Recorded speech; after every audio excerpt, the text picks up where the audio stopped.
শেষে কিনা কোয়েলও রাজনীতিতে?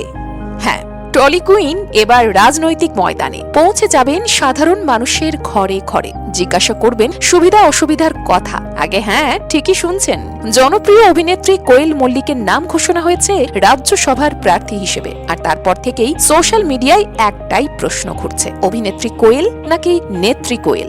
বাংলা সিনেমার দর্শকদের কাছে কোয়েল শুধু একজন তারকাই নন, তিনি বড় আবেগের জায়গা। বাবা রঞ্জিত মল্লিকের মেয়ে হয়েও নিজের অভিনয় দক্ষতায় আলাদাই পরিচয় করেছেন তিনি।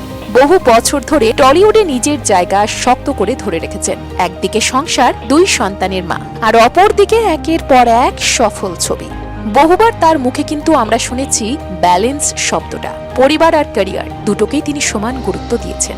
আর তাই যখন হঠাৎ তার নাম রাজনীতির সঙ্গে জুড়ে গেল, অনেকের কাছেই কিন্তু সেটা বড় চমক, বড় ধাক্কাও বটে। কারণ এতদিন একটা ধারণা ছিল কোয়েল, রঞ্জিত মল্লিক কিংবা জিৎ এরা রাজনীতির বাইরে থাকা মানুষ, পর্দায় অভিনয়ে এদের সাফল্যের রহস্য। কিন্তু সময় বদলাচ্ছে। বিগত কয়েক বছরে টলিউডের একাধিক তারকা রাজনীতির ময়দানে নেমেছেন, যেমন নুসরাত জাহান, মিমি চক্রবর্তী, দেব, সোহম কিংবা হিরণ। অনেকেই ভোটে লড়েছেন, জনসাধারণের জন্য কাজ করার চেষ্টাও করেছেন।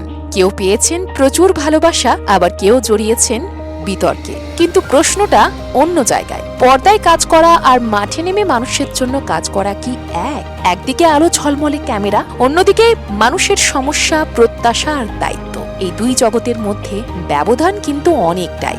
এখন কোয়েলের জীবনে যেন একটা নতুন ত্রিভুজ তৈরি হয়েছে, সংসার, সিনেমা আর রাজনীতি। এই 3 দিককে তিনি কিভাবে সামলান, এখন সেটাই দেখার। অনুরাগীরা বলছেন তিনি পারবেন, কারণ এতদিন যেভাবে ব্যালেন্স করেছেন এবারও পারবেন।